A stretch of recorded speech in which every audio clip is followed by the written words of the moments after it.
bring back its microphone.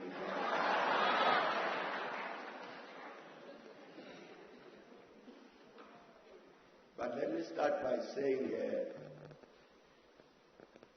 like our program director, thank you to everybody for coming.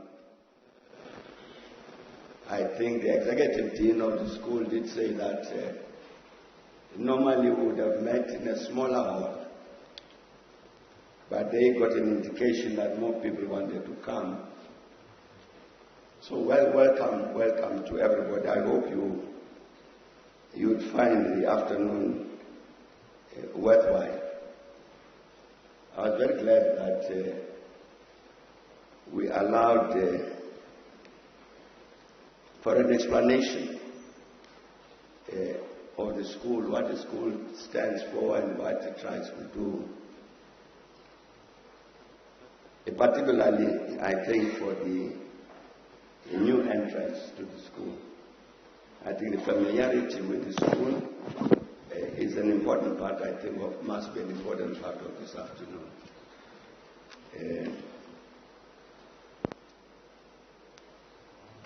I think some of the challenges raised by my comrade president, my fellow president,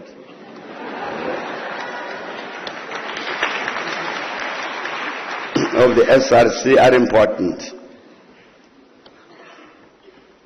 I think perhaps in the course of our discussion this afternoon we'll come back specifically to the matters he raises concerning students and fees and things like that.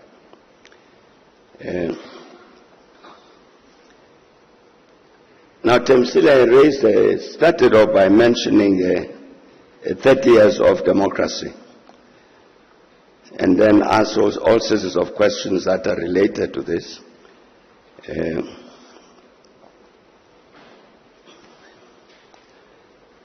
The matters that Dineo raised are also relevant to the same question about industrialization, ESCOM, and manufacturing and all of that.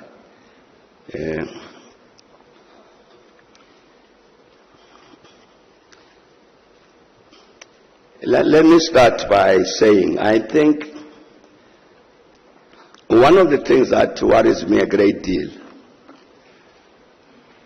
is that I think as a country, we don't understand South Africa in the same way.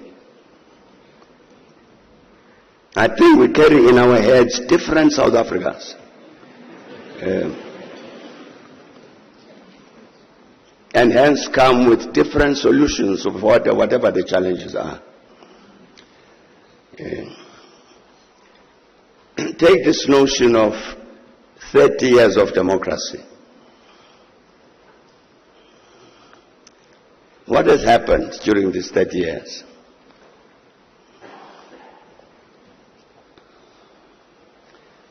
I think one of the fascinating things about these 30 years is what has happened, differences in the different periods within these 30 years.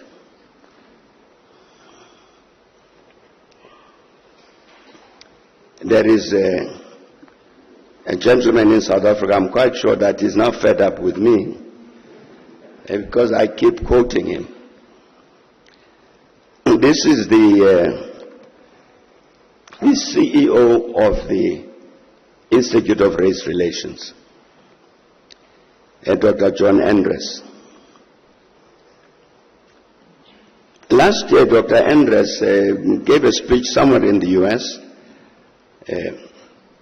about the future of South Africa.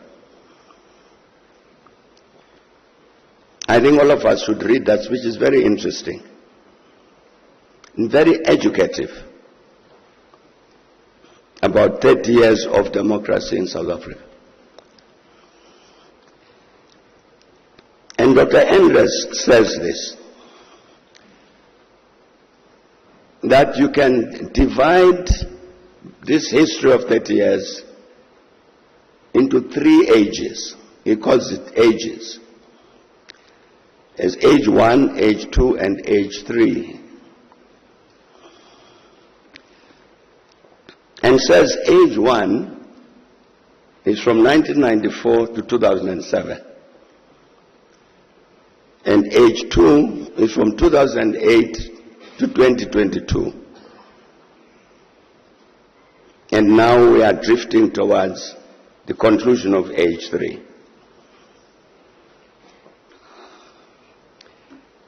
So Dr. Andres says, if you look at age 1, the country is going up all the time. He says if even you take the number of people employed, in 1994 you got 8 million people employed. By 2008 it's 14 million. To contest this assertion that is made, that this was a period of jobless growth. Because in fact there's enormous job creation during this period. Levels of unemployment dropped during this period. All manner of positive things. He gives all the detailed socio-economic figures to show this upward process. That's what he calls age number 1.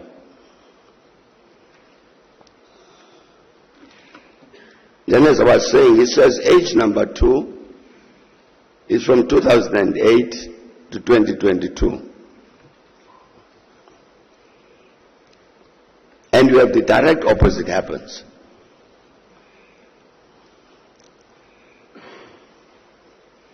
So in these 30 years of democracy, we start off going this way, and from 2008 we could start going the opposite direction.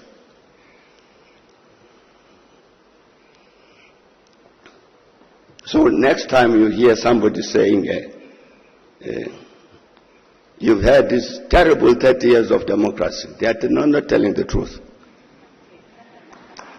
They are not talking about South Africa, they are talking about another country.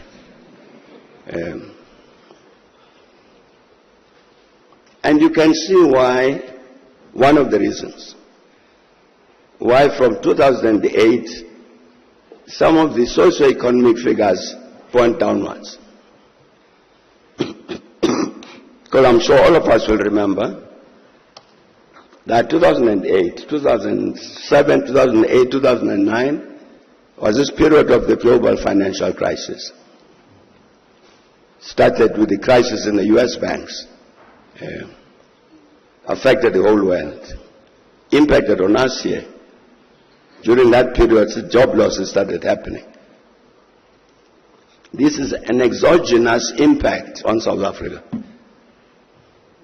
of the global economy, which is shrinking, and therefore, in terms of our exports and all of that, they get impacted upon by that.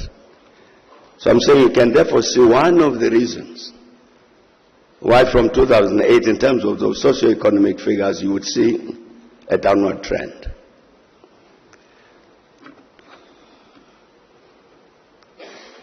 But I don't think that is the entire explanation for this change. Because one of the puzzling things about this paradigm, as explained by Dr. Andres, is during age 1, the national government here is the ANC. During age 2, national government is the same party. So question arises, what happened that the same party is able to lead the country in this very positive way during age 1 and leads the country in the opposite direction in terms of age 2? That's a puzzle, that's a conundrum. If it was a change of party, another party took over, then we can explain it. But it's the same party. What happened?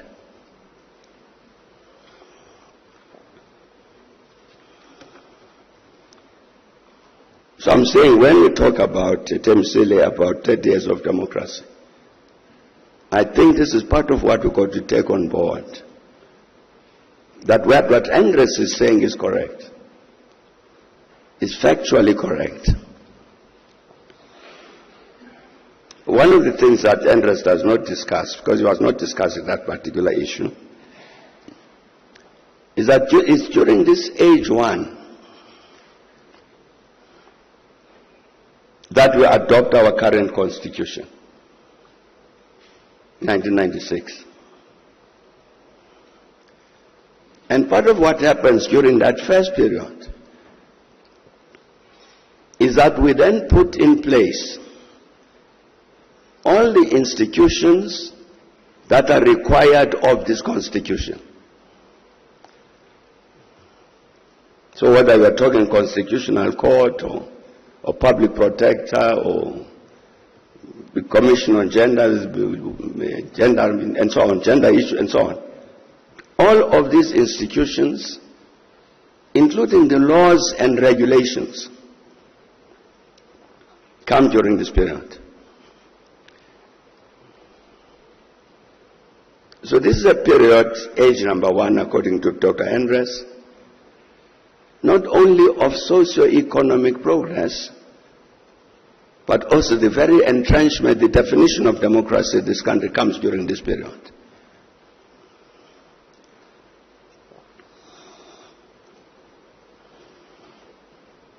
Challenges, even with regard to that, come during age number two. I think this is a distinction that we need to make.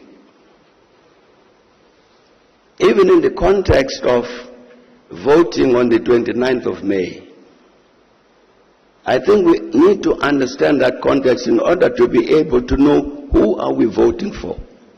Who are these people?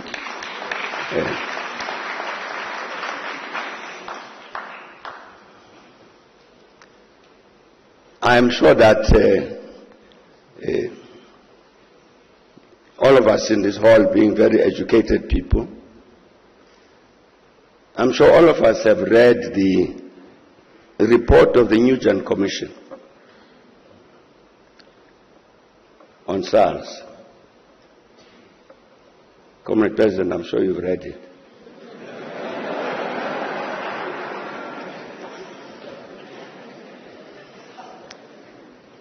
You remember, colleagues, that what happened was, again we're back to this age one and age two. There was a certain period when the South African revenue was outperforming itself in terms of collections. We'd always see this thing that there would be a forecast to say that SARS will collect R1 billion this year.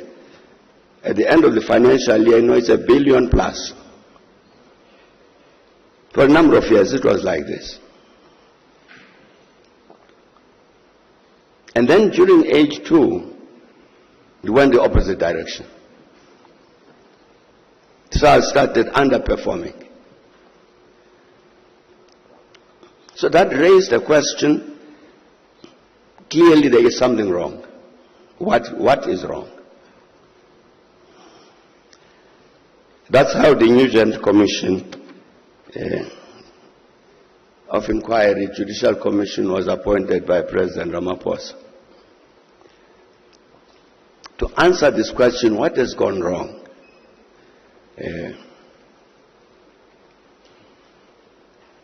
I don't know if there's anybody here who would like to help me to say what does the Commission say? I'm looking for a hand.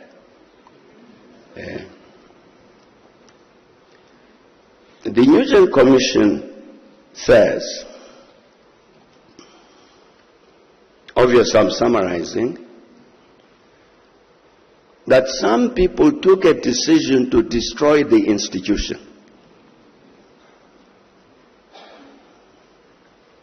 Now all of us will recall that what has happened during, for instance, the proceedings of the Zondo Commission. There's been a big focus on the matter of looting. For instance, state corporations, whether it's Denel or ESCOM or the Transnet and so on. A lot of looting. The Gupta brothers and all of that. In this case of SARS, there was no looting.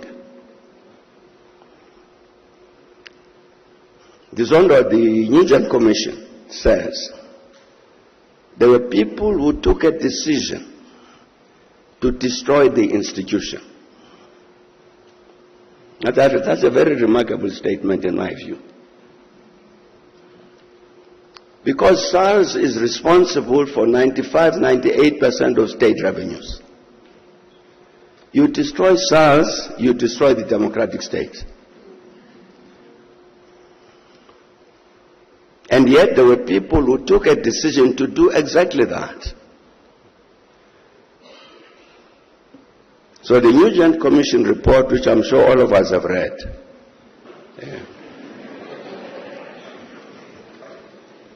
gives in great detail what is it that happened to destroy this institution. In reality, the alarm sounded by the underperformance in terms of revenues was because of the success of the program to destroy the institution.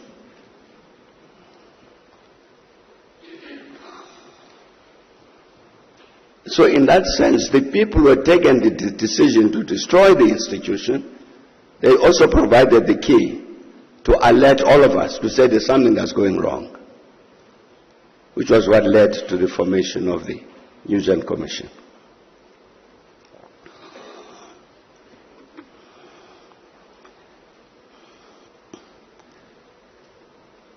Now some of us, after reading the Nugent Commission report, one of the things that stood out was the absence of looting. Because here's the state agency, it collects all these billions of rand. And you would think that one of the targets that would be to steal. No, the intention was not to steal, but to destroy the institution.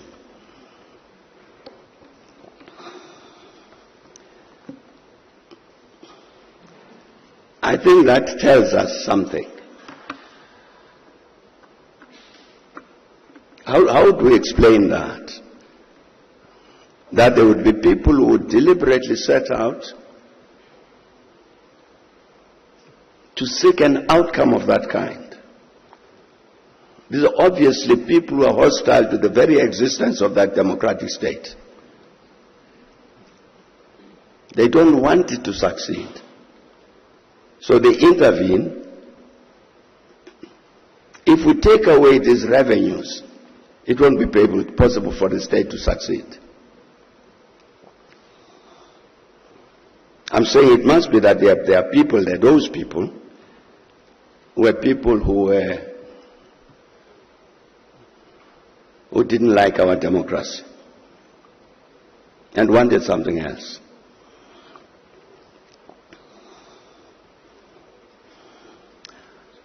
I think what the importance of that Nugent Commission report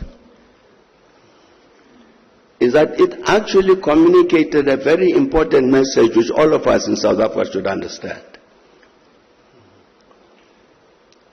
Exactly this central point, that there were certain people in the country who deliberately set out to destroy this democratic state. Therefore, it's not everybody who celebrated 1994. There's certainly, to some of our fellow citizens, 1994 represented a defeat. And they did not accept that it's going to be a defeat. So it was a temporary defeat for them, but they knew that in time we will win. The message I'm saying, colleagues, it stands out, it's very stark in the Nugent Commission report. But I know the majority of us in this room here are hearing what I'm saying as new news. Fortunately, it's not fake news. And part of the reason you are hearing it as new news is because for some reason, which I can't understand, the content of that report has not been widely reported in our media. It hasn't.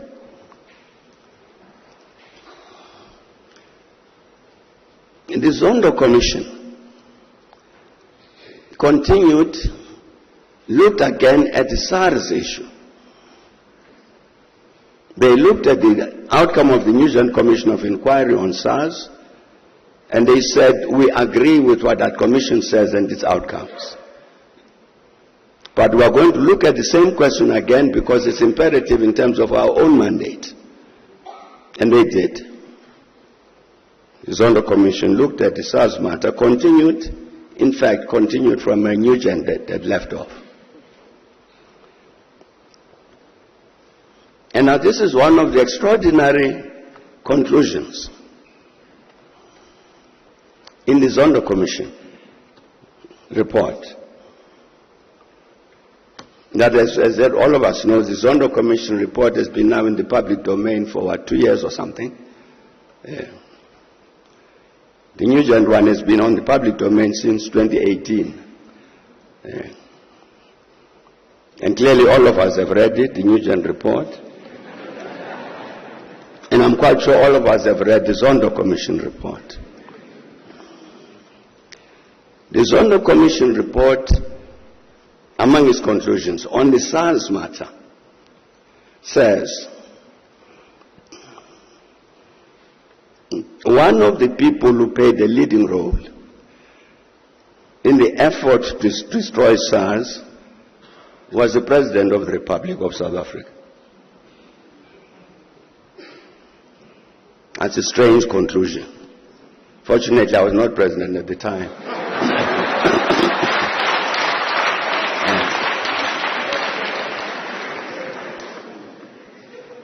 The Zondo Commission says, in terms of all of the evidence that we've received,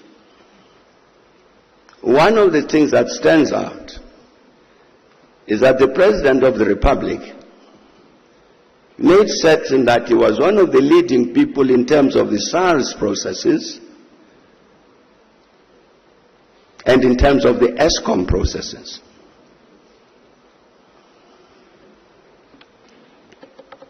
It's in the Zondo Commission report, it's in the public domain. And yet again, we have this strange phenomenon, Comrade President, that what I'm now saying about what the Zondo Commission says about who was responsible for this attempt to destroy SARS includes the President of the Republic. That is new news. It isn't.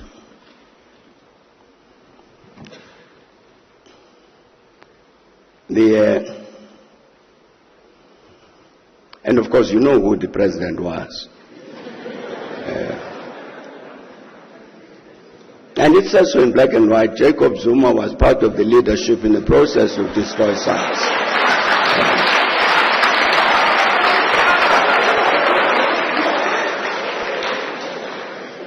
That's not my opinion. I'm telling you what the Zondo Commission says. I'm telling you what the Zondo Commission says. Now that's a bit of a conundrum. That you would have the President of the Republic of South Africa participating in a process to destroy the institution that gives him the means to govern. That's a kind of contradiction.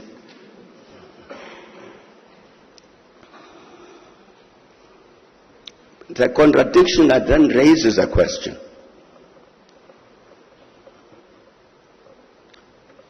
Who indeed is this president? Because there is no way you are going to be able to square the circle that the President of the Republic of South Africa acts to destroy the South African Revenue Service.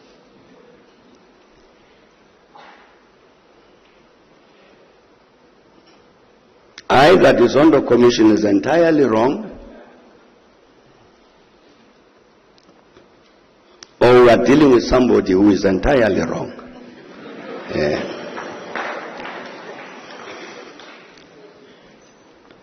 I'm saying, colleagues, that I think this is part of the process of the understanding of what Andres describes as age 1 and age 2. And what happens during these two ages, which are opposite to each other.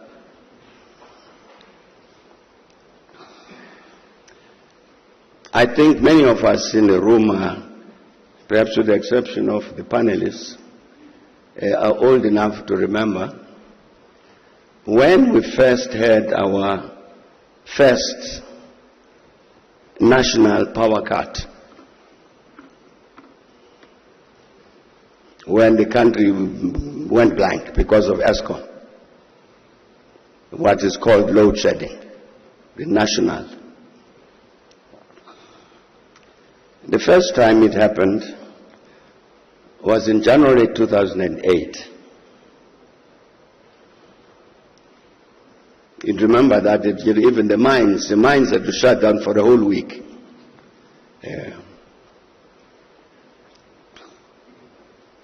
Again, apart from our panelists here, the older people would remember that at that time I was president. And the previous month of December 2007, either December or November 2007, I'd apologized publicly, because what had been happening is that you had regional instances of load shedding. So in November, December 2007, I apologized for that. So on behalf of the government, we apologize for this, because the reason for it is because there are certain things the government should have done and did not do. We delayed. And hence this apologies to the nation. I repeated that in the State of the Nation Address 2008. You can read it up. It's on the internet. So, national power cut, January 2008. Many years later, I read in the newspapers that there's a report that has leaked which discusses the power failure of January 2008. And in reality, I was very wrong to apologize. Because what ESCOM did, the practice within ESCOM at the time, was that it had its own internal monitoring process about internal performance of the power stations. And the regulation was that each power station must have a minimum of 22 days supply of coal immediately with it, and not to go below that. So the internal monitoring system kept an eye on that. And already during December 2007, that monitoring system was telling the power station managers, you are running out of coal, replenish. And they didn't. What caused the power failure of January 2008 was the power stations ran out of coal. Because the power station coal managers at each station didn't respond to this alert from within this organization saying replenish. They didn't run out of coal, so you can't produce electricity in a coal-fired power station without coal. I saw this thing in a report in a newspaper. It was a leak. So naturally, as you'd imagine, I'm very interested in all of this. This was a leak from a report of a special investigation unit. There was an SIU that had been commissioned to study certain things at ESCOM. That SIU reported to the President in 2017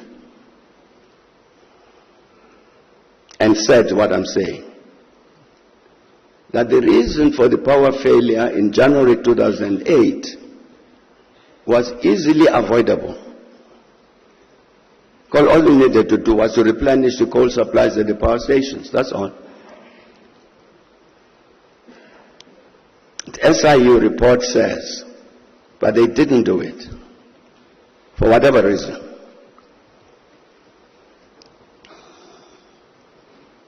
That SIU report was never released publicly. To this day, it's still not been released. But as you would imagine, I have some friends in high places.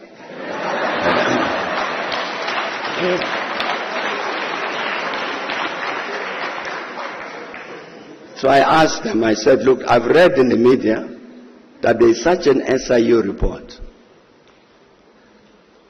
And it's in the office of the President. Can I please get a copy? And they gave me a copy. And indeed the report says what I've just said. Now, colleague, I'm talking too long. But I'm trying to talk about 30 years of democracy.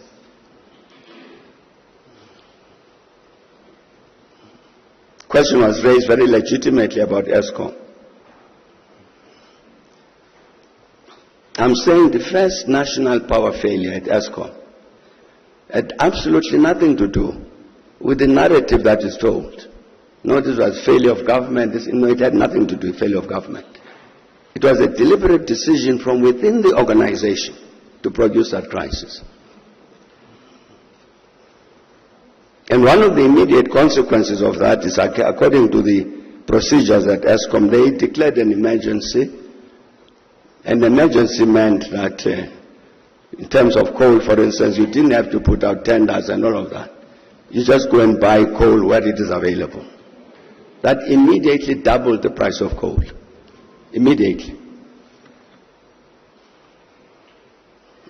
And that report will also say some of those station managers pocketed something from that.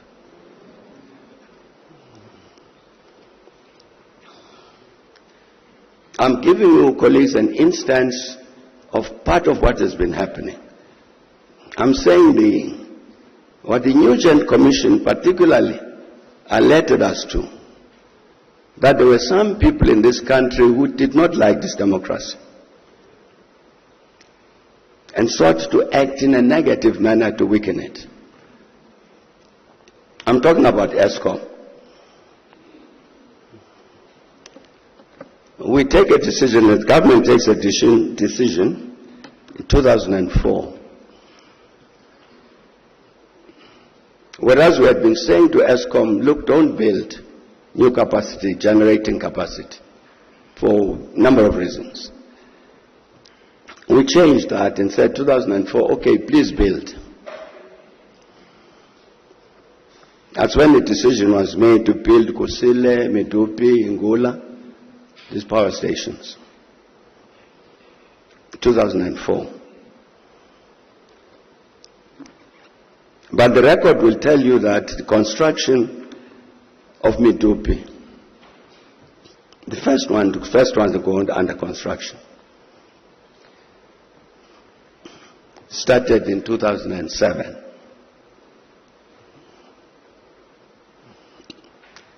So the question that arises in my head,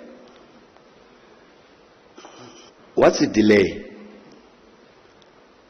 Decision get taken in 2004, implementation starts 3 years later. Why?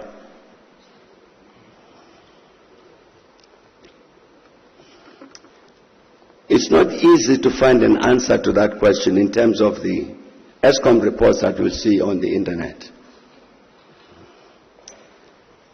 But the reason is, in fact, let me say the reason. What happened was that they started to construct Medupi before 2007. Not surprising when the government says 2004, please build. But they had to stop the building, destroy what they had constructed, because the companies that were paid and commissioned to prepare the building site for the building of Medupi didn't do their work properly. It's called geotechnical work. They didn't do their work properly. The result of which is when the construction of Medupi started, it sank. Had to be destroyed, more work done on the site. That delayed the construction of Medupi for 2 years.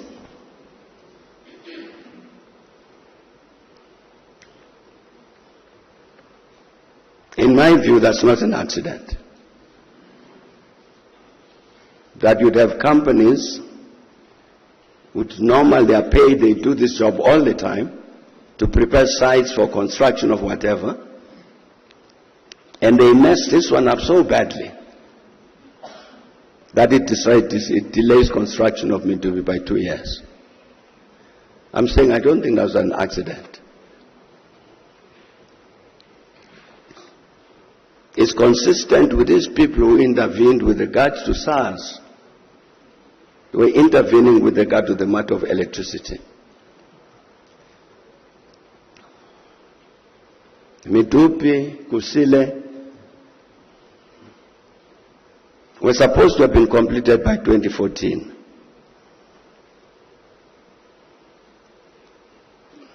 In which case there would never have been this electricity crisis. But Kusile is still not completed to this day. Why?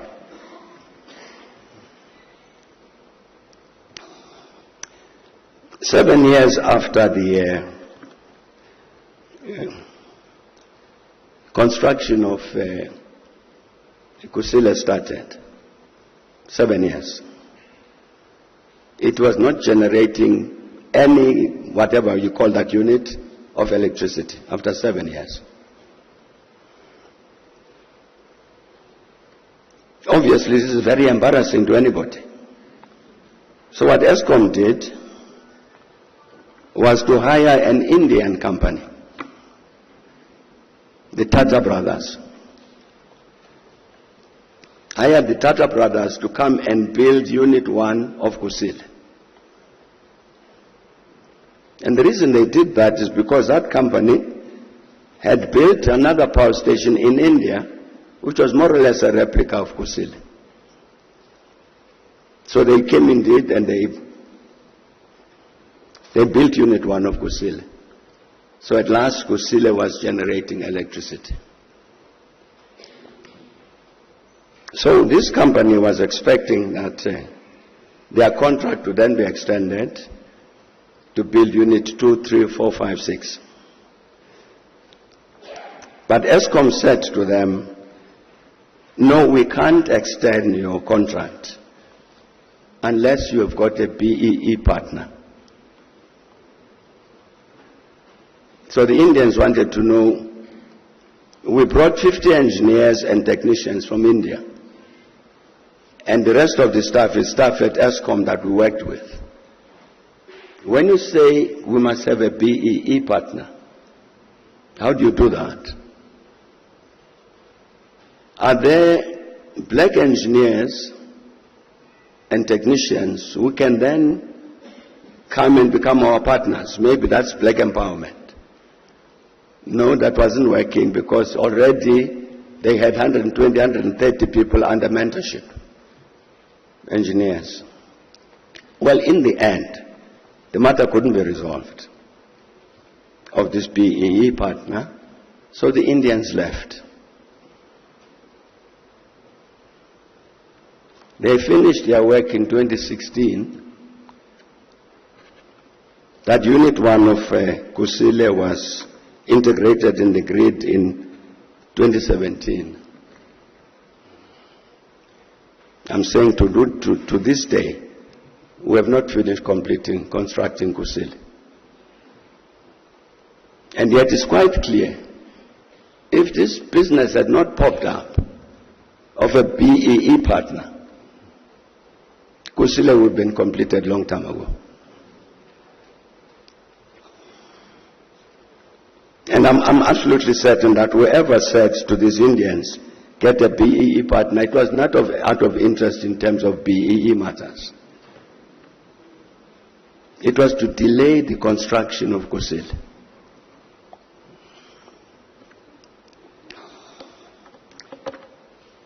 So colleagues, I think you can see where I'm going. Yeah. In 1994,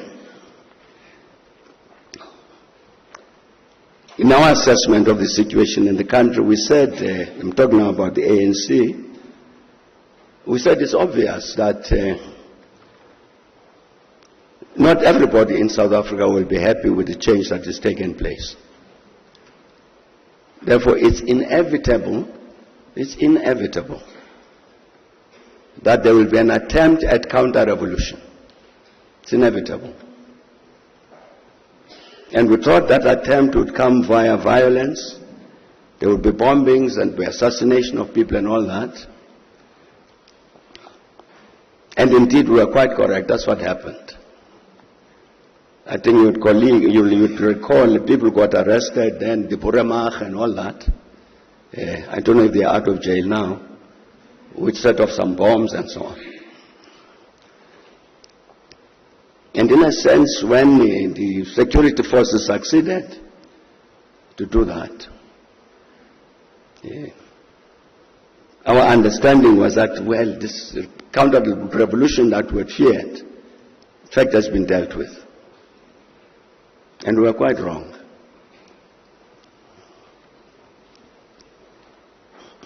You will see, I'm sure, all of you, again, educated people, there's quite a lot of discussion in the media about what is meant by the National Democratic Revolution. And a lot of opinion here that this is a program that was decided by Lenin in Russia many years ago. It's a communist program and it's stage one towards socialism. You find a lot of that discussion. And that's part of the thinking that informed the counter-revolution. But in this ANC, what is this ANC? This ANC is nothing but a proxy of Moscow. It's a communist front. What it wants to do with South Africa is to reproduce that socialism, following the stage one of the National Democratic Revolution. So we must defeat it by all means. I'm talking about the thinking, the ideology between this counter-revolutionary intervention. So what I'm saying, colleagues, in the end, in order to understand this age number 2, according to Dr. Endres, where you then have all of these negatives, none of them are accidental. You cannot have an ANC government performing as it did during age number 1, and suddenly, in age 2, it behaves in the opposite direction. There's been a change somewhere. And that change includes a change in the leadership of the ANC. So, when we're talking about, therefore, what is to be done? Temsile said, these ANC breakaways, coalition politics, and all, what do we do about all of that? I'm saying in that context of what's been happening in the country, how do we understand the breakaways? Or just take the MK party. You can't say, I remain a member of the ANC, but I support a party which is going to campaign to defeat the ANC. That doesn't make sense. One of those two things is wrong.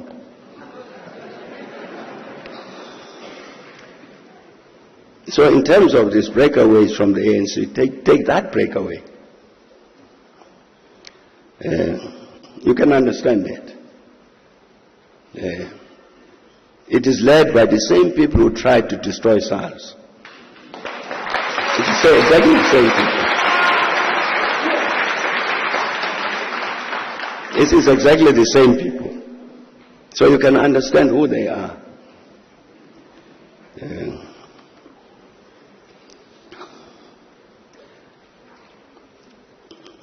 Or even take the youth.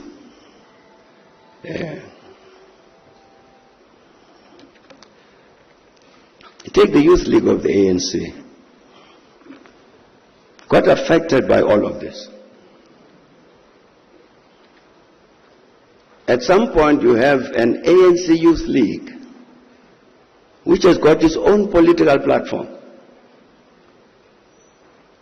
Separate, different from the political platform of the ANC. It can't be ANC Youth League, it must be somebody else's Youth League. What happened? Suddenly you've got, the very popular thing. I think even my comrade president here referred to about land. There's established ANC policy, which is in the Freedom Charter. If you come to me to say, now let's do something about the land, I'd say, bear in mind what we've said in that Freedom Charter for many decades. The land shall be shared among those who work it. That is a very well thought out position. Strategic position with regard to solving a number of issues here. The national question, the land question, how do we handle it? No, somebody pops up. No. Let's take the land and give it to our people. So I say, I belong to the ANC. Who, according to the ANC in South Africa, is not our people? There's nobody who's got our people. That's ANC policy. Somebody else's policy might be very different. But that's why the ANC says this land shall be shared among those who work it. Black and white and whoever they are. But I'm saying you have a youth league which is called an ANC Youth League, which has got a very different policy from the ANC on this matter. Is it ANC? It's not. It's a youth league, sure, but a youth league of somewhere else. I'm trying to indicate, colleagues, what has happened, which has produced these two ages that Dr. Andres talks about. Age number one, where everything is going this way, and age number two, when things are going the other direction. Under the same political party.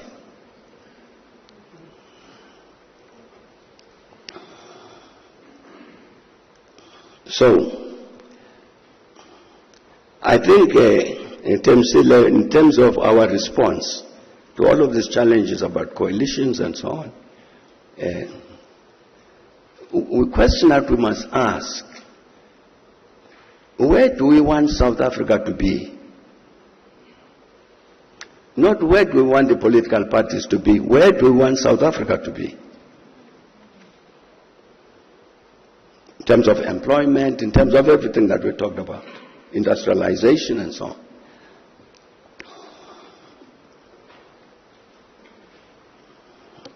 And who will get us there?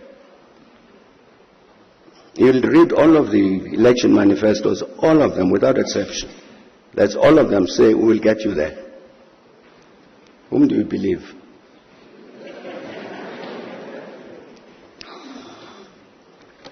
I think there's a major political struggle that has to take place here, in part based on a proper understanding of the state of the nation. Not the state of the nation as we wish it to be, but that it actually is.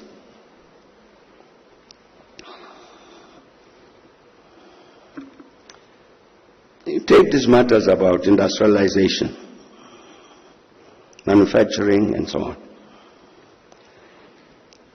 Leadership, comparison to China.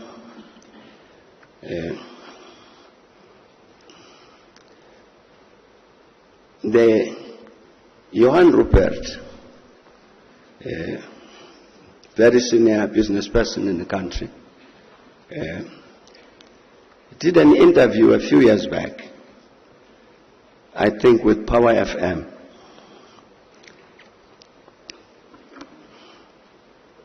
And Johann Rupert says something which I was very, very glad he said it. He's generally a very honest person, speaks his mind.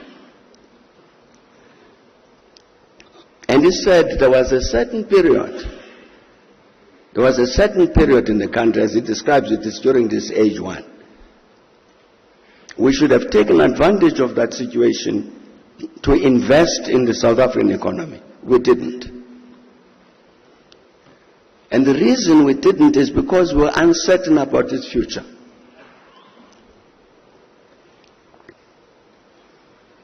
Now that's a very senior business leader in the country who says that. At some point I can tell the story now. We talked to the government of China because clothing and textiles here were suffering greatly because of imports from China. As you know, I was saying that you look around, all sorts of items of clothing are made in China. So we talked to the government of China to say, look, this industry of ours is dying because of imports from China. Please do something to stop this flow. I hope the Chinese government won't be angry with me for telling this story. They agreed. They said, all right. So they would intervene to reduce the flow of the Chinese exports to South Africa in order to help South African clothing and industry to survive. And then said something which was very, very interesting to me. They said, part of what we will do, we will help your companies to catch up in terms of technology. Because they've fallen way behind in terms of technology in this sector. So that by the time we normalize the situation, they would have caught up with the rest of the world in terms of technological development.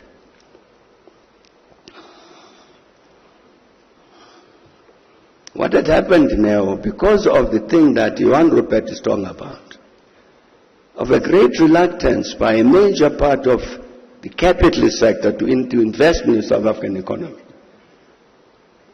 What had happened in the clothing and industry, in the clothing in the textile and clothing sector, was that level of investment that dropped. That includes adoption of modern technologies. It was part of this general phenomenon of what Kosapi used to call an investment strike. Because in truth, a great part of capital in this country was very uncertain about the future of the country. This miracle that people talked about was too good to be true. One day there will be a big explosion. Therefore, why invest? That's part of the reason for the drop even in manufacturing.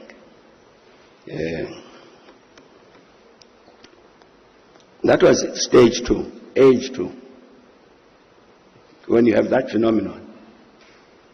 During age 1, you have a very different process of investments in this economy and so on. But suddenly it changes. So I'm saying to answer those questions about industrialization, technological development, manufacturing, even leadership, you've got to discuss it within that context. Because these questions never arose during age 1. There's no questions about leadership, about this and that and the other, because things were working. Matters arise, about questions arise now because things are going the other way.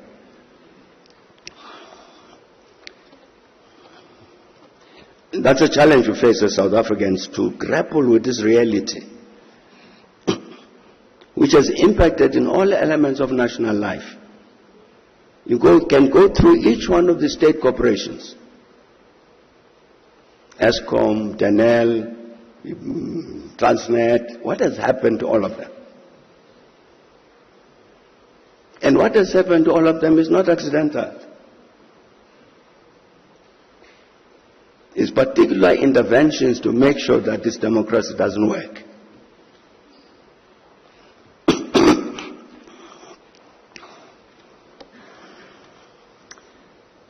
One of the interesting phenomena in West Africa, well, let me stay West Africa, but say something else. You know, there will be I think somebody mentioned this earlier, there will be elections in Senegal later this month, presidential elections.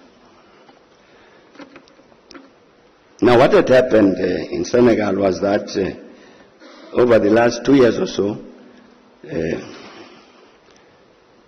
the most popular person in terms of the opposition had got into trouble, got arrested and charged and so on. In the end, I think he got charged for something, found guilty on the charge of corrupting the youth, something like that. Sentenced. By far the most popular politician, I'm talking about a gentleman called Ousmane Sonko. So that is in jail. And people were killed in Senegal demonstrating against his arrest and imprisonment. Genuinely popular figure. So, because of this concern about democracy on the continent, and Senegal stands out on the continent as one of the few countries on the continent which has never had a military coup. Since independence in 1960, there's never been a coup there. You'd have elections and then the incumbent parties lose elections and new ones take over. But there was a crisis now because here is the most popular leader who's opposite side of the president in another party, but is in jail. So we engaged with President Macky Sall to say, but President, Senegal is very, very important on the continent as this great exemplar of democracy. Illustrates very, very firmly, very conclusively that we as Africans know how to manage democratic systems. And we can't afford to have Senegal fall back on that. And therefore, let the matter of Ousmane Sonko, who wants to run for president, let that matter be decided by the voters, not by prison warders. Yeah. Just before I came here, I saw a lovely report that President Macky Sall has intervened, declared an amnesty all the prisoners out of jail, including Ousmane Sonko.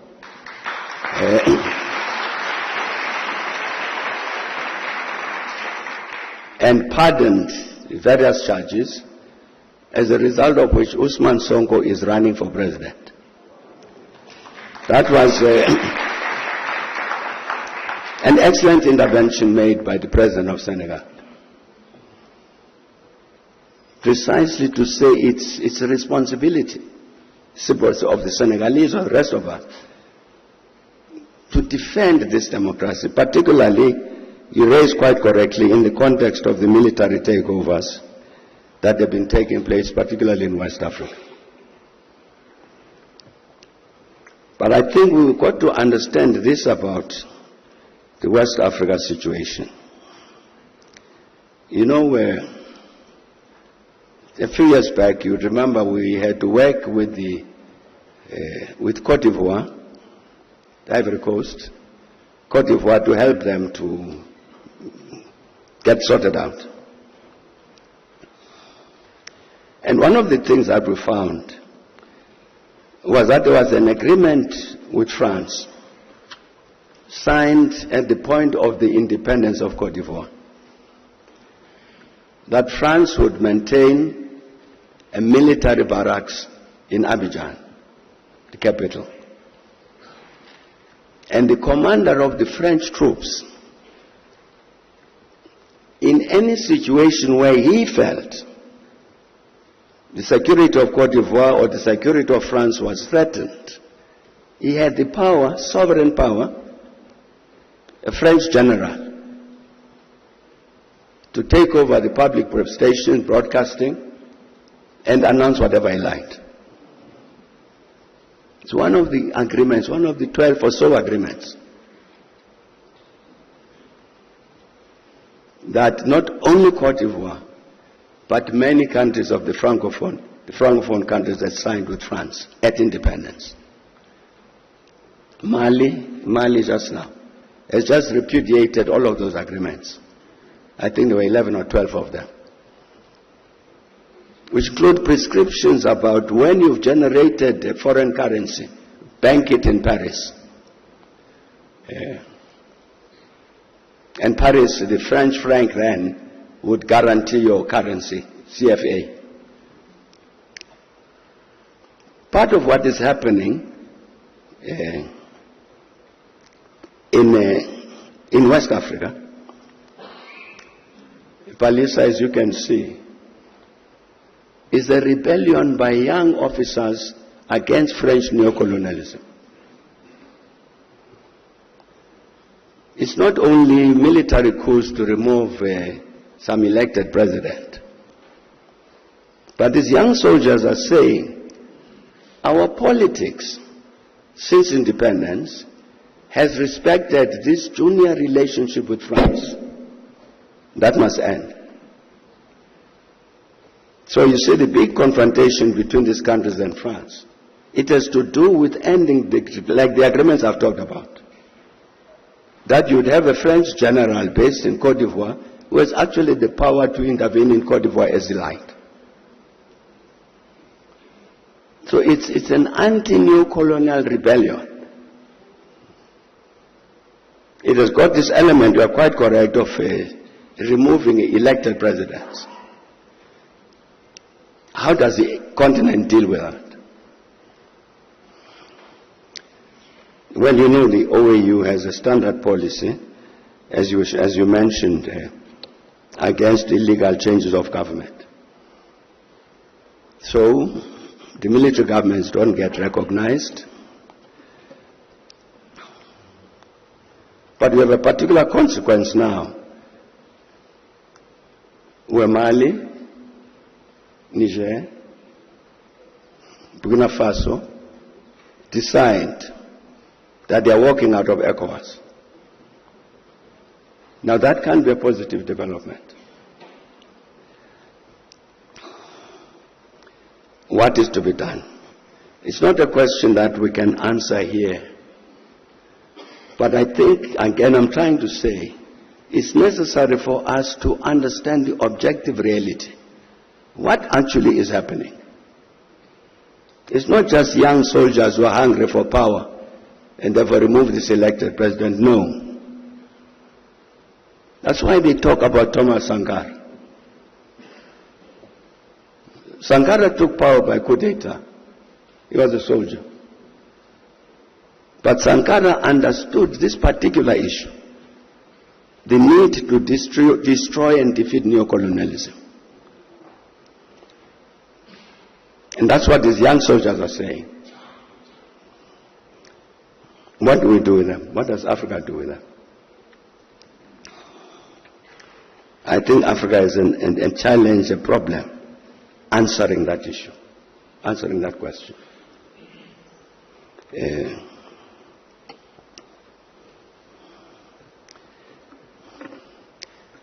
Again, you see, with regard to these issues of our need properly to understand what are we dealing with. Relates, for instance, to the matter you mentioned, Palisa, of the situation in the eastern part of the Democratic Republic of Congo. That conflict. I'll repeat myself what I've said publicly.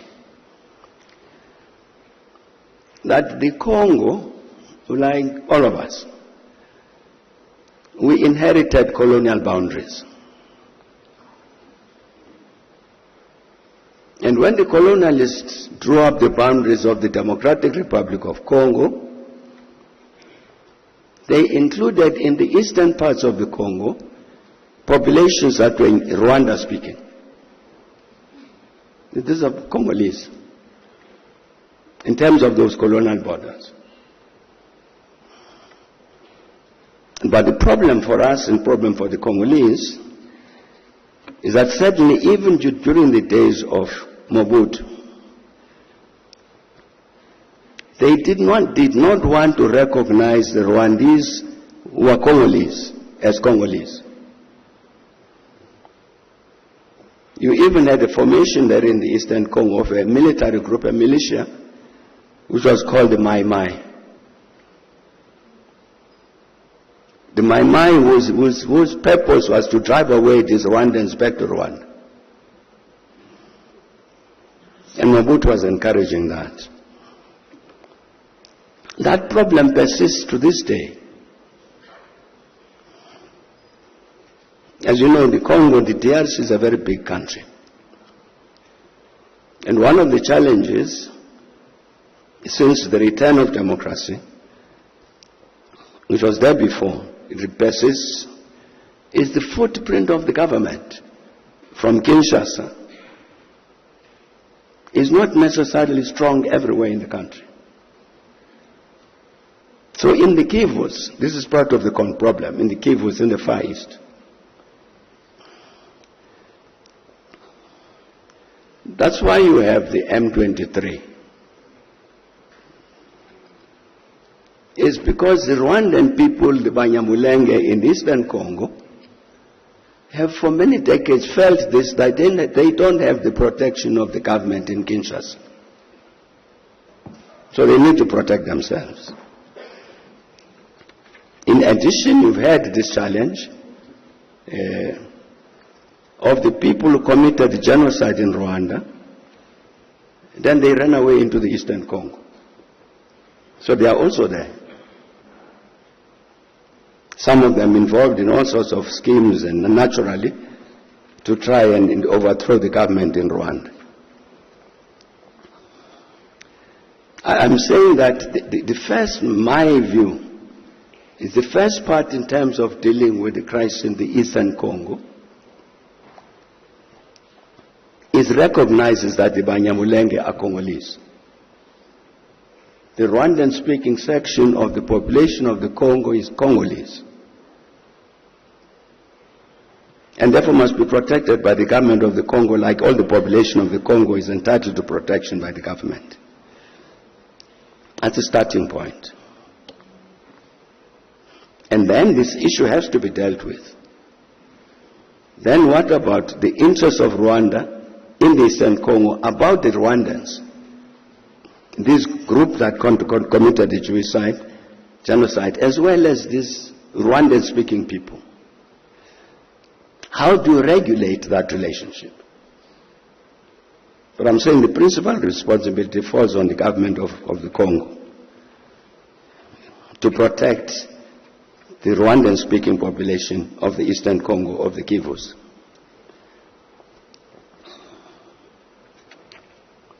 I think an understanding of those issues, why the coup d'etat in West Africa, why this commotion in the Congo, we must, fortunately we are, as members of this particular school, as it was explained, we must be the first ones to understand the objective reality.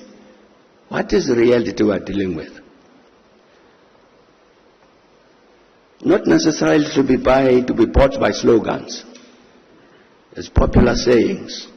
Because they are popular, therefore they must be true. That's not necessarily correct.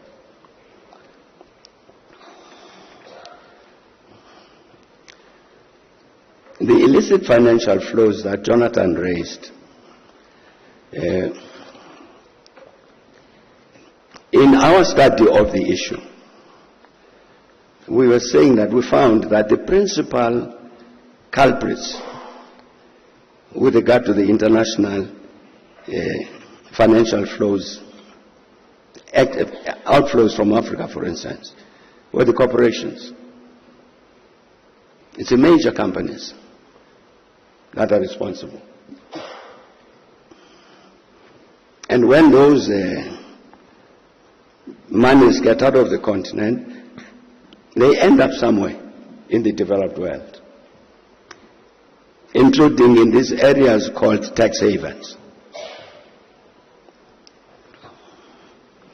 And therefore we said, even in our report, therefore the struggle against international financial flows, you can't localize it. Yes, as Africans we suffer from this problem, but you can't resolve it entirely just by interventions in Africa. You've got to also intervene in those countries which receive those outflows. I'm very, very happy that in the end, what has happened now is that at last, finally, the rest of the world responded to that. As a consequence of which there is now a process at the United Nations, there's a process at the United, approved by the General Assembly, to prepare a draft international convention, tax convention, to deal with this matter of illicit financial flows, so that you can deal with it comprehensively, not regionally, but comprehensively globally. And the United Nations is now in the process of drawing that international tax convention which will deal with this matter.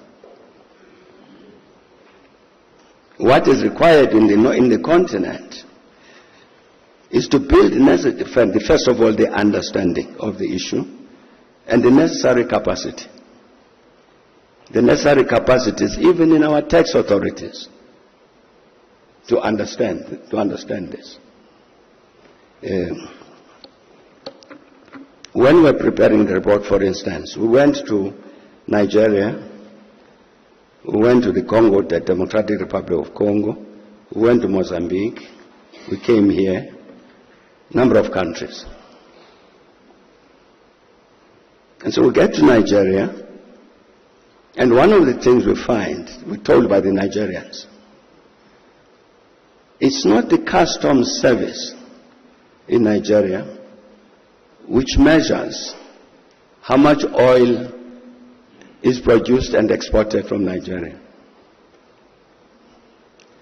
That's a matter that is decided in the office of the President. And because the office of the President does not have the capacities that customs have, they are dependent on what the oil companies report.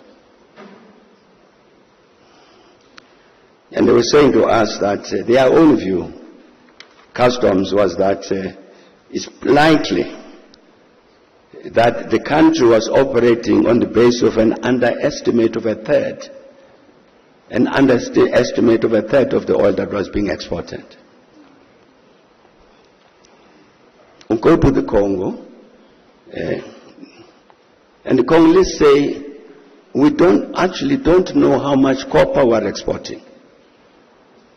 We're dependent on on the mining companies to tell us. Mozambique say,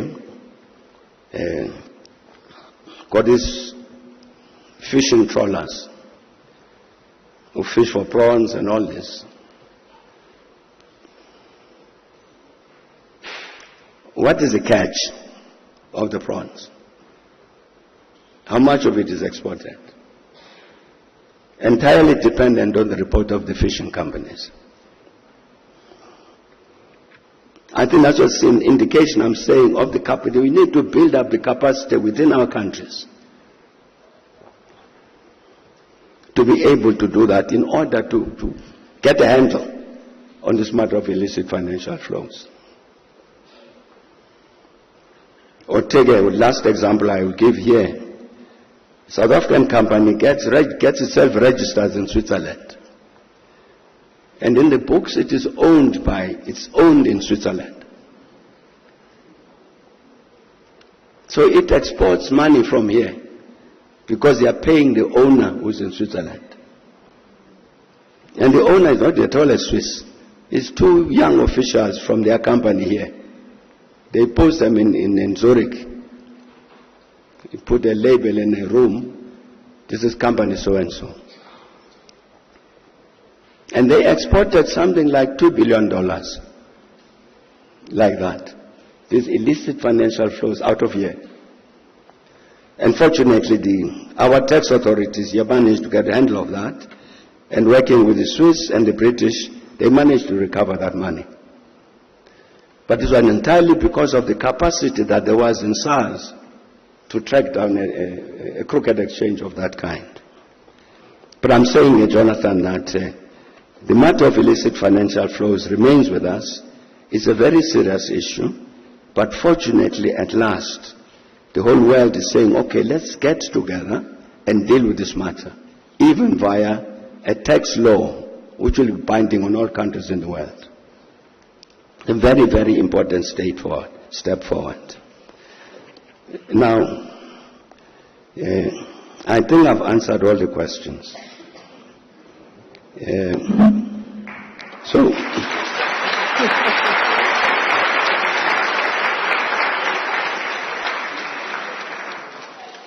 But in the end, to come back here at home,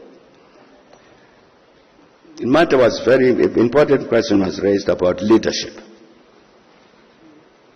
Leadership. I am saying that in our case, the first thing we've got to do about our leadership here is to get people to understand South Africa. I'm sure if you lined up the leaders of these political parties who are contesting elections, and you said to them, how many of you have read the Nugent report? I doubt if there's any one of them. It's a very complex question, and when you raise this, that there was some intervention that was made which results in this change. People take time to absorb that. Because it's too dramatic, I suppose. It's too... The last thing I will say is that Dr. Endres says stage 3, which is the end of this transformation process, it says you can see the signs of stage 3 already in stage 2. So in the end, what you are going to get is a South Africa that is governed by the private sector and the NGOs, with the state playing some minimal part. That's stage number 3. Age number 3. And it says you can see it happening already. Municipal councils can't fill potholes. The citizens collect themselves and they collect money and fill the potholes. Government can't give us electricity. The mining companies produce their own electricity. Policing is not effective, so I hire private security services. So he says gradually you can see this happening. In the end, what we're going to have is a South Africa governed by the private sector and the NGOs. And the democratic state will be a tiny little role. What that means is the condition of the majority of the poor in this country won't change. Because the private sector is not about to care about that majority. You need a strong democratic state to take care of this matter of inequality. But he says, you can see it's disappearing, the democratic state. And that's where we're going. What do we do about all of those challenges? Those questions will not be answered by the elections. They must be answered by something else. What that something else is, I don't know. But thanks a lot.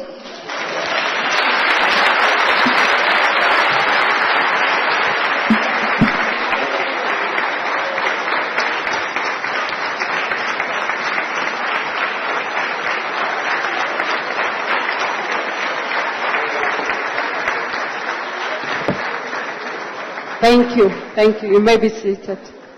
Thank you so much. Wow. I guess we have engaged.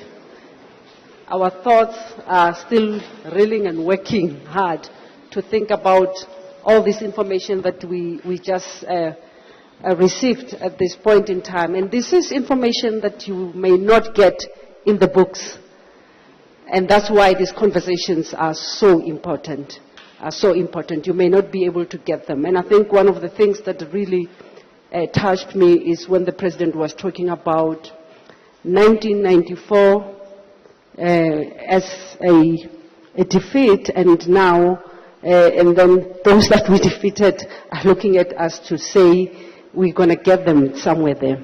And age one, which was much more about fortifying our democracy. And when we see age two, the government as well being a player in the destruction of our democracy. And I think these are very, very touching points when we think about our country and where we are today. And at this point, I'm going to give our panelists one parting shot and open for the floor. I think we will be done at past, as suggested. So, Tembisile, do you have something that you would like to say before you leave? Definitely. I think before just a short comment, Program Director, I think listening to all the questions from the panelists, it took me back to what Mr. Letswalo was saying when he overheard that discussion from the two professors. I guess we know the answer is everything. President Mbeki is everything. He encompasses all of that.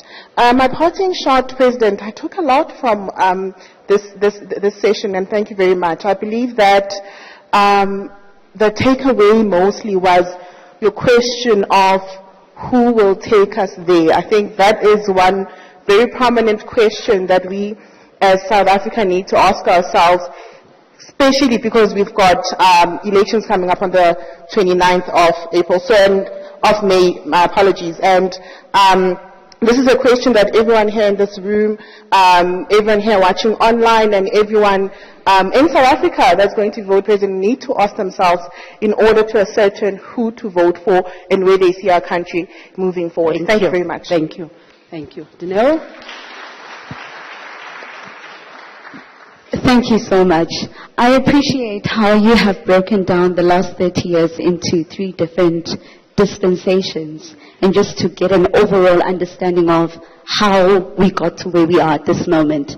And I think my parting shot speaks to for me, everything rises and falls on leadership. And I hope as Africans and as South Africans, we can really make a conscious decision about who we elect into power, and not just politicians, but thought leaders. Thank you. Alisa? Thank you very much, Program Director, His Excellency. Thanks for the response. I quite appreciate the fact that when we are looking at the developments in the continent and juxtaposing them to what is happening here at home, it very much brings us closer to that age 3.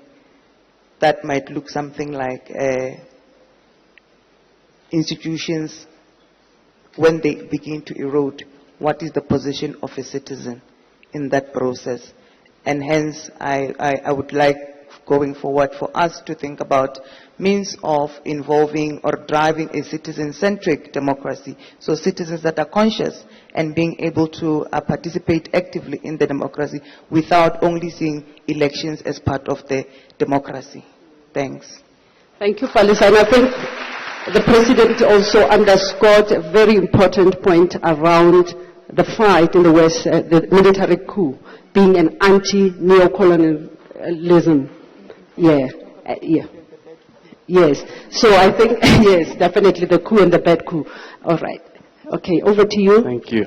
Thank you everyone for attending. I'm sure you can all agree it's been an intellectually stimulating event. And there's just one thing I want to say before everyone goes. When you're at the voting stations and you're staring at that sheet of voting paper, please just remember one thing. Remember the party that brought you your freedom. That's all I'm saying. Thank you. Thank you so much. Thank you very much.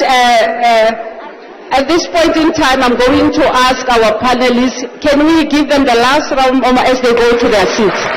As you go to their seats. Thank you so much.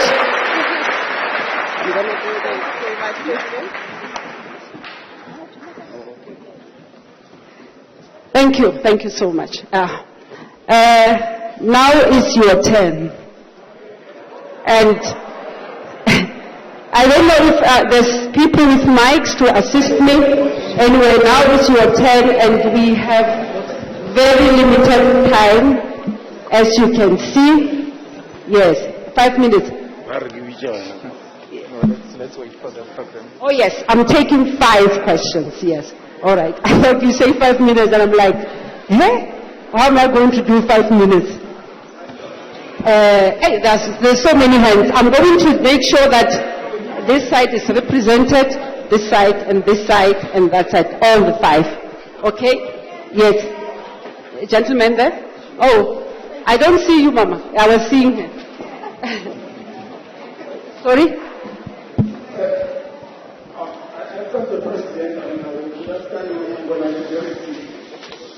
My name is Mbeki, and I'm a former diplomat, and a broadcast owner. I've had as president and president, President Mbeki, let me go international. I don't want to get involved in domestic affairs. Let's try to get into the question. Important part of the issue in Rwanda and Kigali. Some people yesterday, I was working with President Kagame. And myself and you, we managed to silence the guns in the part of the DRC.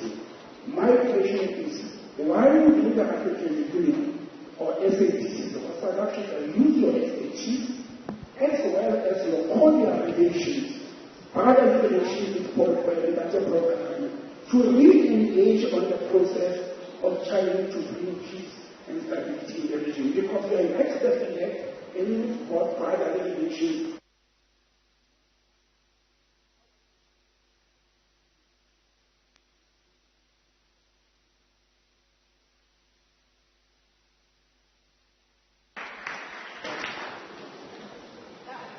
The red, we're going to go here.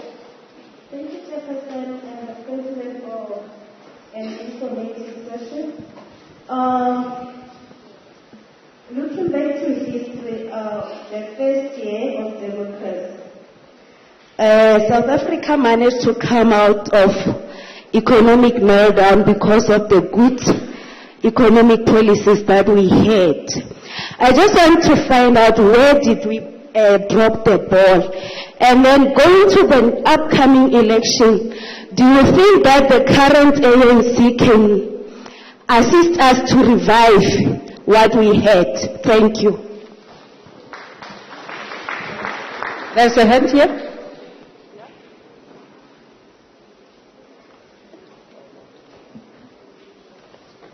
Good afternoon, Mr. President. I don't know if you remember me from a long time ago. It's Tim Du Plessis. I'm a journalist.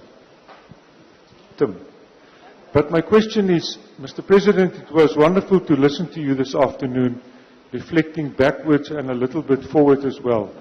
About yourself and your remarkable political career, you've been president of the ANC for 2 terms, president of the country for 2 terms. What do you think you would have done differently?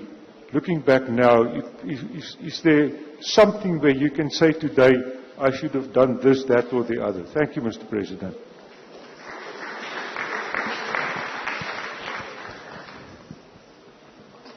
Yes.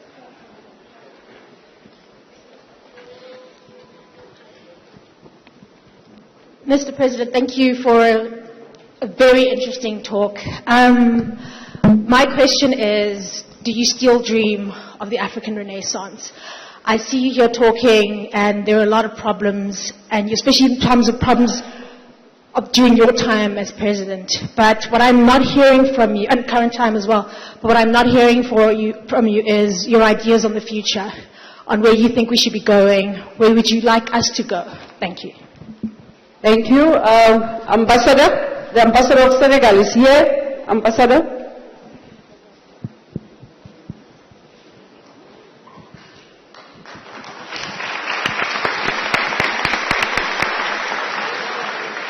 Thank you so much, President Mbeki, and thank you, South African people. I just would like to attest that you played a key role in helping Senegal get out of this severe crisis. Among other leaders of the continent, you helped us, and that is something very, very important that we will never forget. I just wanted to make that statement to attest and to say that today Senegal is showing again that we are a strong democracy. We have strong institutions. We face this crisis, but we are getting out of it with the support of the continent, with the support of South Africa, and with your support, President Mbeki. Thanks again. Last question, this side. Yeah, the lady with the black jersey. Yeah.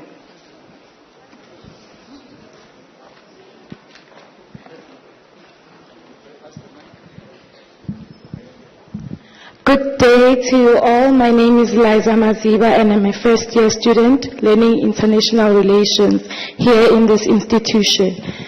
Now, you asked us to ask ourselves, where do we want to see South Africa?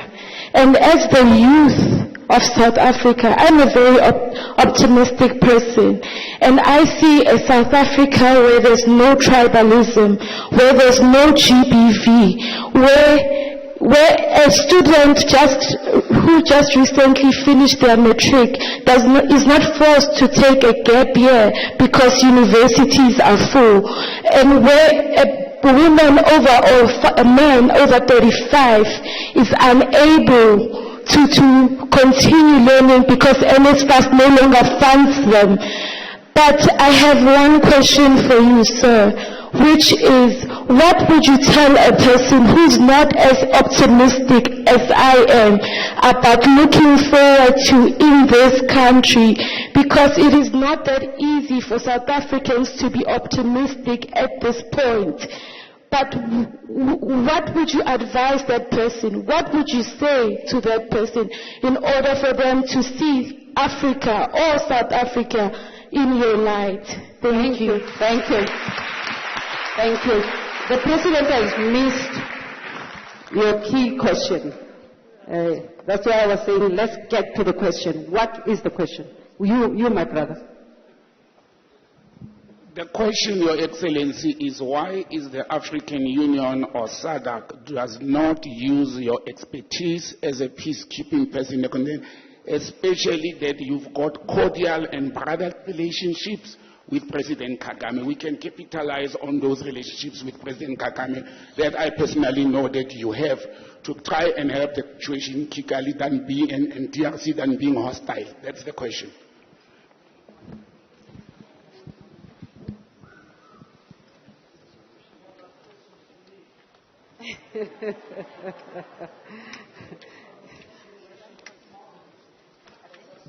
Yes, the time. You see, look at the hands, look at the hands, look at the hands, and I'm being unfair to everyone. So let's allow the President to, if he allows us to take a second chance, I will do that. Thank you.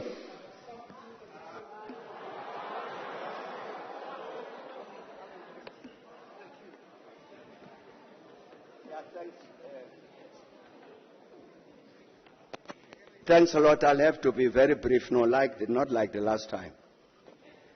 I want to say, first of all, thanks a lot to the Ambassador of Senegal. Because indeed, as she says, I contacted her and said, Ambassador, please, here is a task.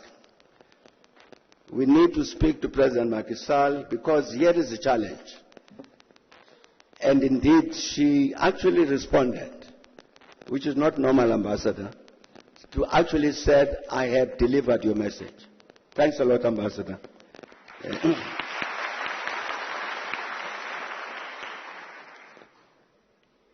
But really, I'm very, very proud of what President Macky Sall has done.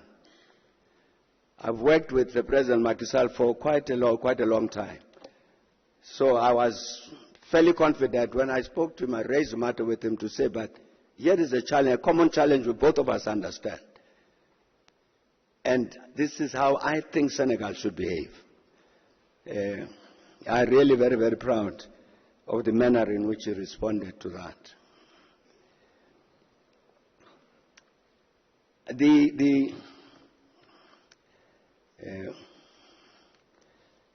Nobody has spoken to me about what to do about the DRC here at home. They haven't. I don't know why. But they haven't.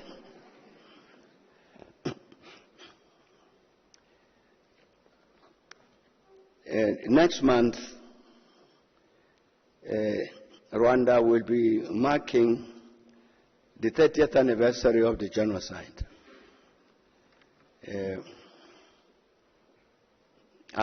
President Kagame has sent an invitation. I'll be going there because I think for us, all of us as Africans, that's an important anniversary to mark in order to address these issues about peace and stability on our continent.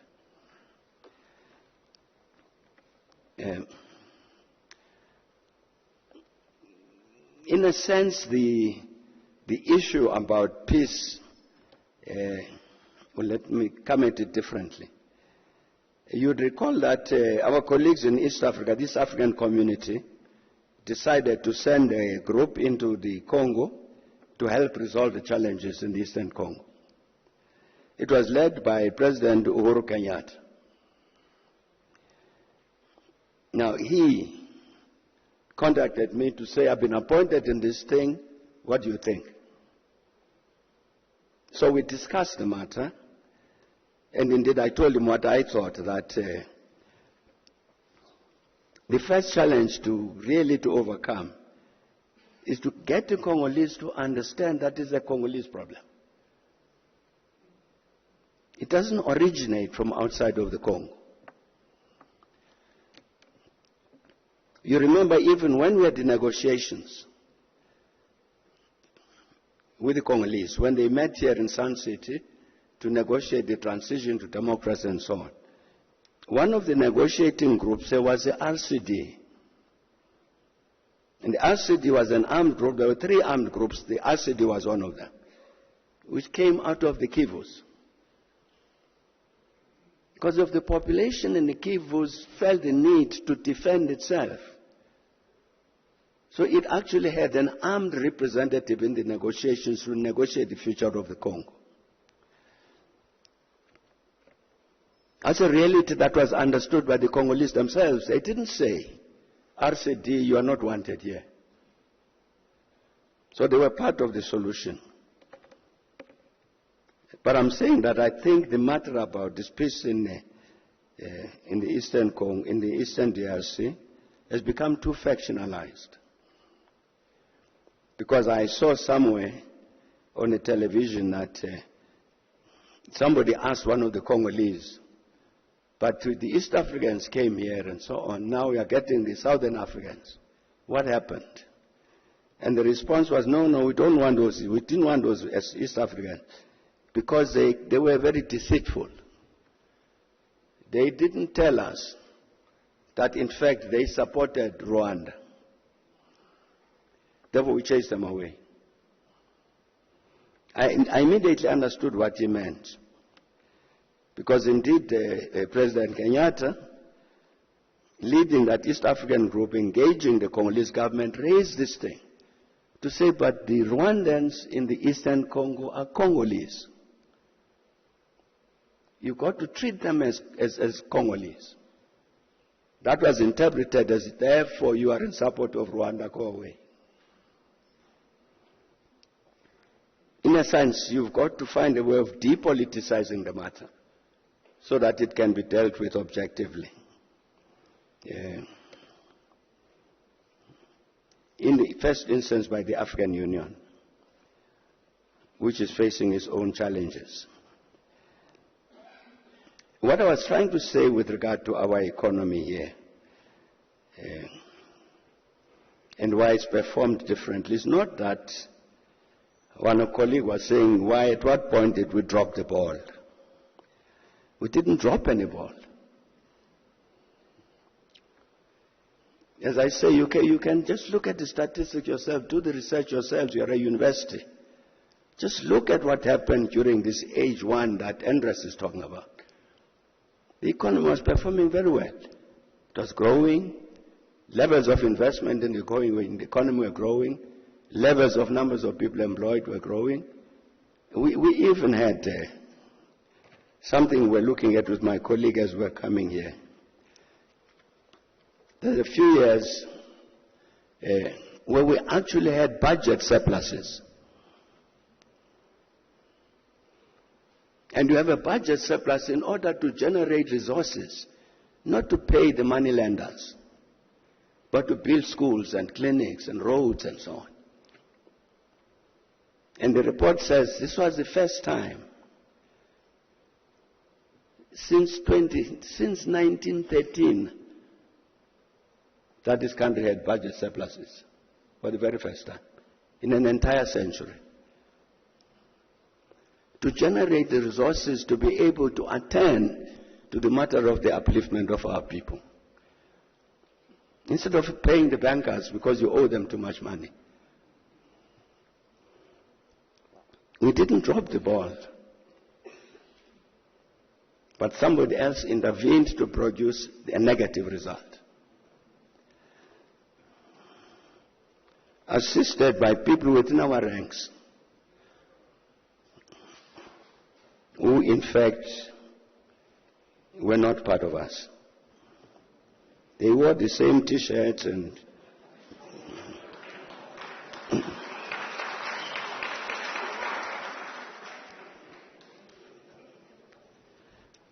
I think that this thing about optimism, starting here at home, you know, the ANC has said in a number of conferences, the ANC must renew itself. And it says for its own survival. It's a very, very important statement made by National Conference of the ANC. It's because those delegates understood what was going wrong. That something had happened to the quality of the membership of the ANC, such that even the character of the ANC was changing because of what was happening to that membership. And they said, renew for your own survival. That is an ANC decision.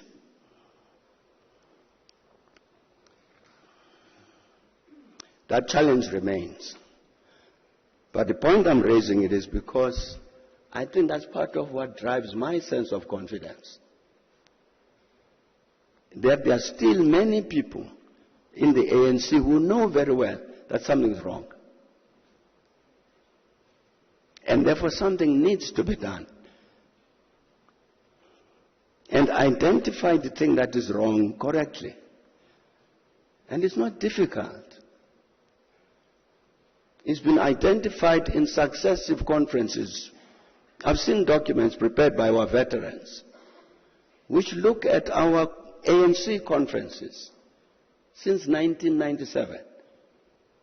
National conferences, NGCs, policy conferences, and all of them up to date say one thing.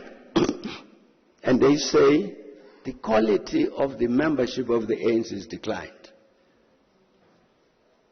That since ANC became government, you had too many staff riders. People who came in because this was an opportunity to get a job in government and to steal and put something in your pocket. And yeah, there are members of the ANC wearing ANC t-shirts. So when the membership itself says we need to renew ourselves, it communicates a message that there is hope. That there are people, there are ordinary members of the ANC who are saying there's something wrong here.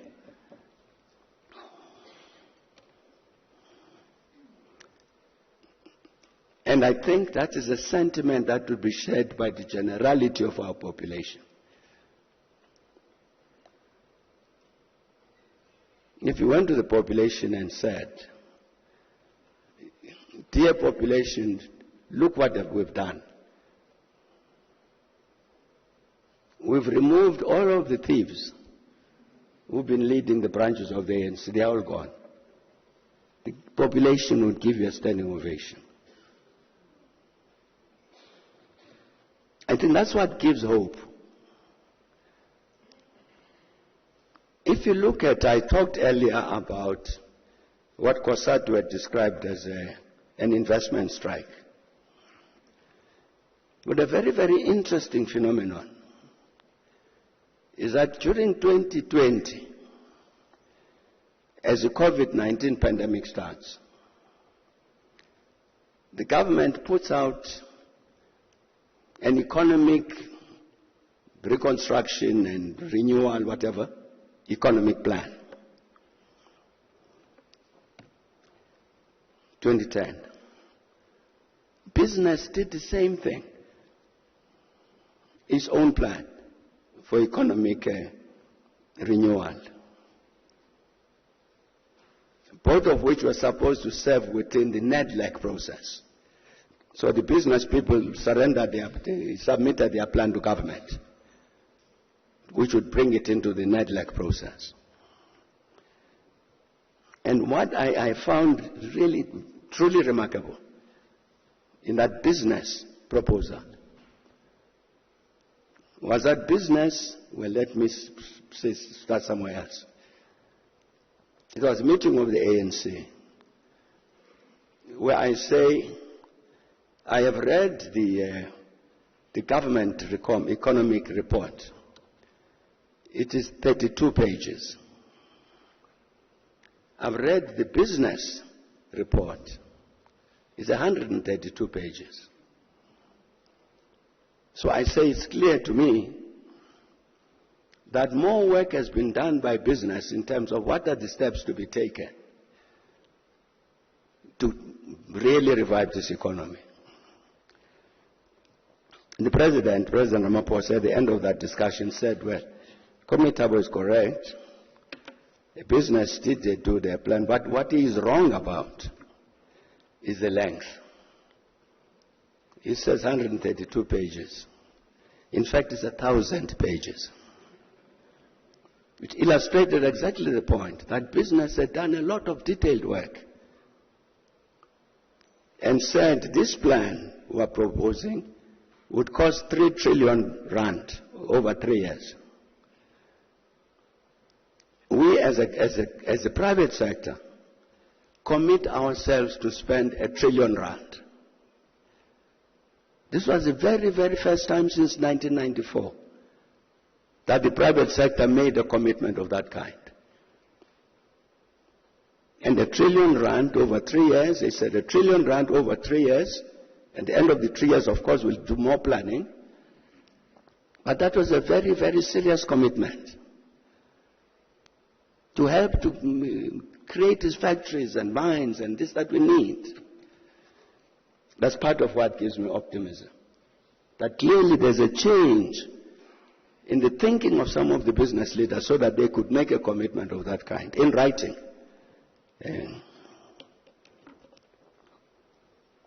That it's similar to we went to, we have my sister here who's sitting in the front row. She comes from the embassy of Guinea-Conakry. Our last Africa Day lecture, it was Africa Day last year, was in Guinea-Conakry. So she was our host in Conakry. At the end of that lecture, part of what we did was to address some of the universities around Conakry. And our lecturer, himself a Guinean, said, arising out of these discussions with these African students, the Guinean students, that it's therefore absolutely imperative that we must work to revive the African Renaissance movement. Because these young Guineans were saying, here are the changes that are facing us on the continent. And for that, in order to respond to these challenges, we need this Renaissance movement. And he promised that he was going to start immediately, starting with those students in Conakry, to build that. That's why I'm saying, even about the African Renaissance on the continent, I'm hopeful because the people, the masses of the people of our continent, still have that vision. I think part of what's happened at the point of the leadership, there's been obviously a decline in the commitment to Pan-Africanism among our leadership across the board. That includes South Africa. There's been a reduction in that commitment, that Pan-Africanist commitment. And therefore a reduction in the focus on these issues about the African Renaissance, for instance.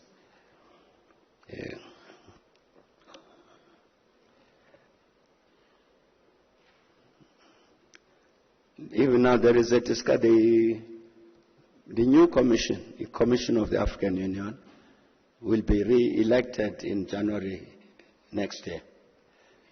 So there's a hot discussion going on now about the processes for the election of that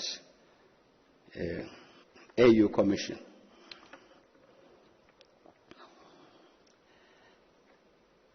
And I think if you stay close enough to the AU, you would understand why that's a hot issue. Because you have these conflicts taking place on the continent. The conflicts in the Sahel. The conflict in Sudan. Sudan is tearing itself apart. Quarrel between now, today, between Ethiopia and Somalia. The conflict in northern Mozambique, or the eastern Congo, or Libya. And you look at those and you say, where is the AU? And ask anybody here to challenge you to say, this is what the AU is doing about this, that, and that. Nowhere to be seen. Something wrong there. But I'm saying that the sentiment among the young people, like the sentiment we picked up in Guinea-Conakry from the young people, was the importance of this Renaissance and the need for them to reconstruct that movement so that this becomes an agent of change. I think that's what gives hope.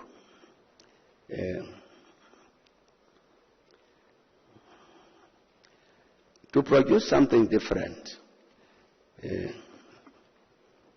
here I think must start, as I was saying, with the understanding of our reality.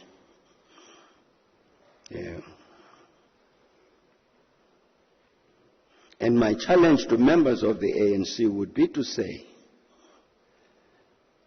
very, very critical in terms of producing something different, is to do what the conference has said,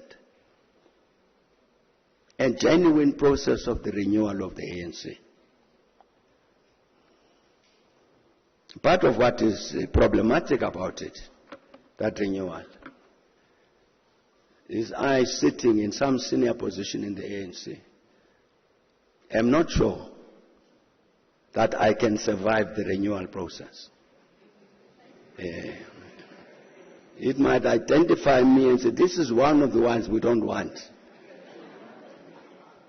So I will therefore block the process of renewal, because it affects me personally. But I'm saying the challenge I would make to the ANC is that let's implement what conference has said. This renewal. And you can't say it's now been possible to convene a branch of the ANC which has not met for 2 years. It's now meeting. Therefore, that's a renewal. It's not. Who are these people who are meeting? They may correct 1,000,000 times. But who are they? Are they the same people who are busy destroying SARS and are busy correcting an ANC branch? I think something different will come from that process. And that would include, to produce something different, really to implement what was commonly agreed in 2020. That the problems facing the country require all of us to join hands.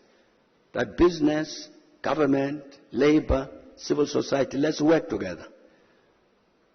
This social compact. With all of the work that was done, it was never achieved. And yet that is the only way to pull the country out of what it is. 70% of new investment in the South African economy, historically, has come from the private sector. You can't rely only on the public sector to generate this economy. Where the private sector produces 70% of new investment, you can't do without it. And where the private sector agreed, as it agreed in terms of the social compact, let's work together to define what is to be done. I think we didn't quite take advantage of that opportunity. That's one of the things that is outstanding, to do something different about this country, to produce that social compact. Indeed, what our colleagues were saying there, we want a society where there's no tribalism, no gender-based violence, and all of these things gone. Even in terms of education. And part of the tragedy, our tragedy in my view, is that in reality, as a country, we've got policies on all of these issues. I don't know of any issue where we don't have a good policy.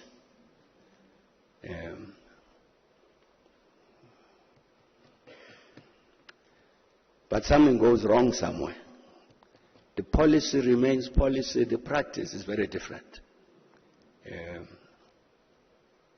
How do we cure that?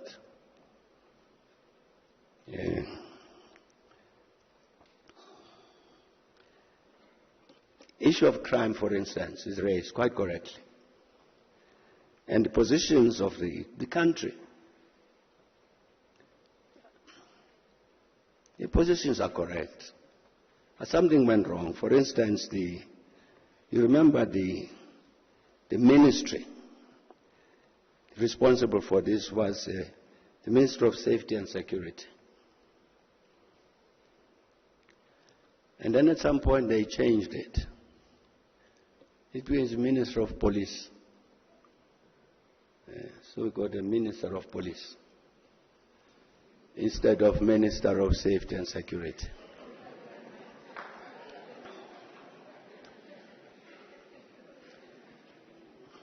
And then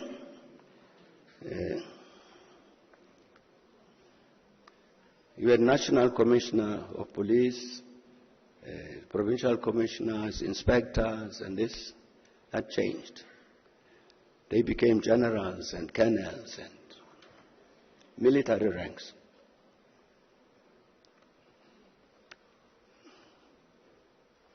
I'm saying the policy to make sure that the citizens enjoy safety and security. The policies are there.